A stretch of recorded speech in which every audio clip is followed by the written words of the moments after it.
दोस्तों, आप किसी भी क्षेत्र में यदि आप देखें, जो आज लोग शिखर पर हैं, चाहे वो बिजनेस के टाइकून्स को लें, बिजनेस के टाइकून्स में नंबर 1 रतन टाटा जी हैं, मुकेश अंबानी जी हैं, अजीम प्रेम जी हैं, बिल गेट्स हैं, ऐसे बहुत सारे बिजनेस टाइकून। आप दुनिया भर में किसी भी व्यक्ति का नाम लें, बिजनेस की लाइन में, खेलों के क्षेत्र में देखें, सचिन तेंदुलकर हैं, गावस्कर हैं, रोनाल्डो हैं, फुटबॉलर हैं, मेसी हैं, विराट कोहली हैं। इनकी लाइफ को अगर आप देखें तो कितना स्ट्रगल किया। मैं पीछे एक बार मैंने सुना कि विराट कोहली जी ने 12 साल के बाद चॉकलेट खाई। मतलब वो एक साइड करने के लिए बहुत अच्छा एग्जाम्पल है। उसके बाद आप पॉलिटिक्स में देख लें, करियर की अपॉर्चुनिटीज में बाकी लोगों को देखें, बहुत सारे लोग 20-20, 25-25 साल तक जो है वो बहुत कड़ी मेहनत करने के बाद कुछ प्राप्त कर पाते हैं।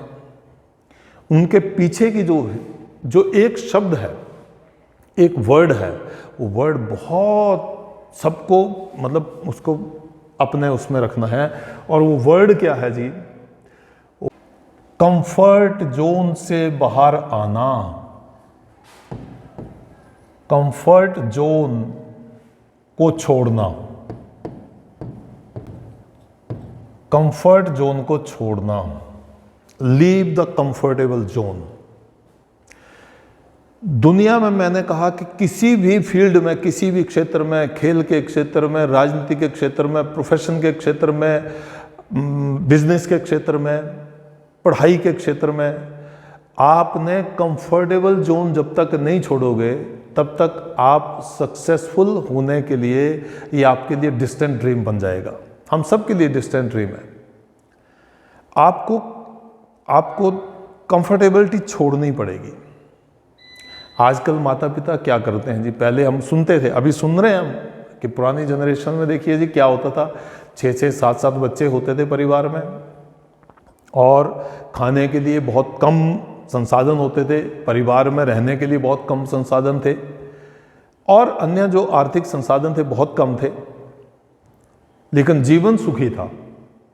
क्या था जी? जीवन सुखी था, क्योंकि उन लोगों को संघर्ष में संघर्ष करते रहने की आदत थी। अब की जनरेशन क्या है? बच्चे तो 2, बच्चे 1, परिवार में 1 बच्चा। माता पिता सोच रहे हैं कि हम क्या कर दें उनके लिए, क्या ही ना कर दें उनके लिए।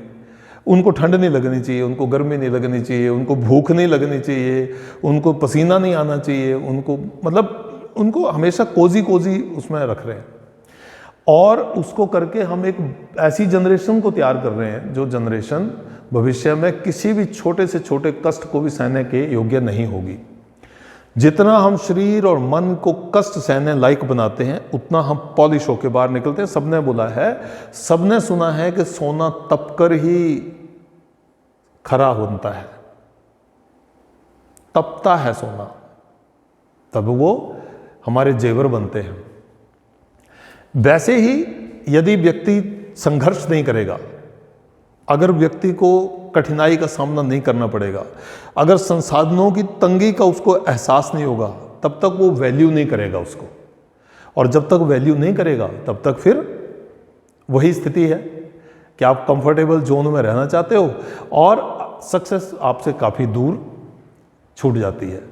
तो पसीना बहाना पड़ता है जी, धूप में चलना पड़ता है जी, ठंड में रहना पड़ता है जी, बारिश में चलना पड़ता है, रहना पड़ता है।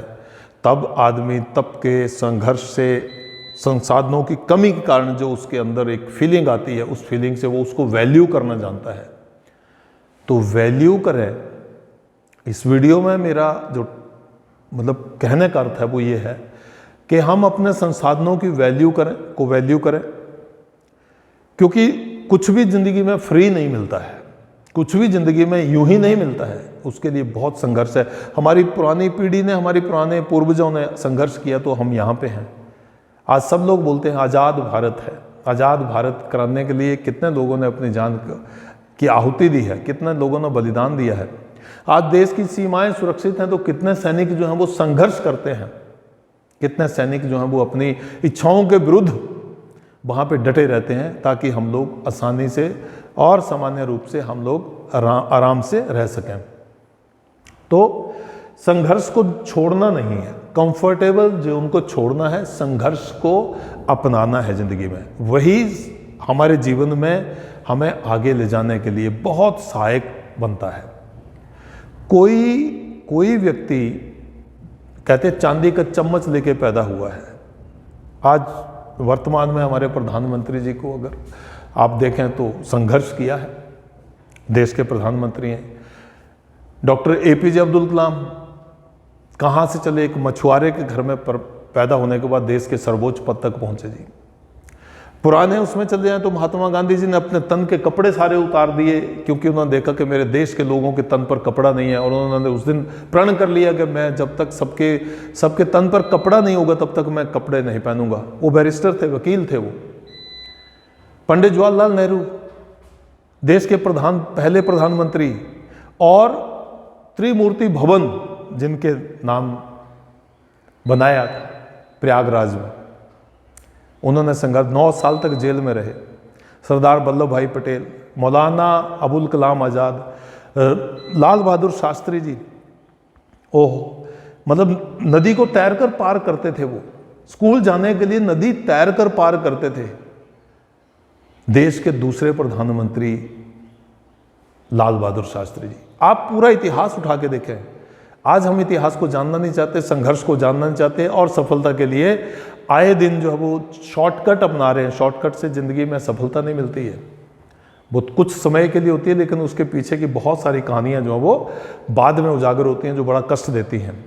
तो मैं ये कहना चाहता हूँ, जिस भी लाइन में हम लोग हैं उस लाइन में 2025 से पहले अपने आप को कंफर्टेबल जोन से निकाल कर अनकंफर्टेबल जोन में रखें, डिसकंफर्टेबल जोन में रखें। कभी भूखे रहें, कभी साइलेंट रहें, कभी फ़ोन से दूर रहें, कभी ना चाहते हुए सुबह एक्सरसाइज के लिए बाहर निकलें, मॉर्निंग वॉक करें, एक्सरसाइज करें। आप देखेंगे आपको उसके बाद जो एक फीलिंग आती है वो विनर की फीलिंग आती है। तो V A winner but leave that comfortable zone. बस आज इतना ही। मैं इस चैनल के माध्यम से आपसे रिक्वेस्ट करना चाहता हूँ सभी साथियों से, आप प्लीज़ इस चैनल को सब्सक्राइब करें, और वीडियो अच्छा लगे तो वीडियो को लाइक करें, शेयर करें, किसी को तो जरूर फायदा होगा इससे, और बेल आइकन दबा दें ताकि आपको इस तरह का वीडियो जो वो समय रहते मिल सके। बहुत बहुत धन्यवाद। जय हिंद, और वेलकम करते हैं 2025 का। अब धीरे धीरे हम उस तरफ बढ़ रहे हैं।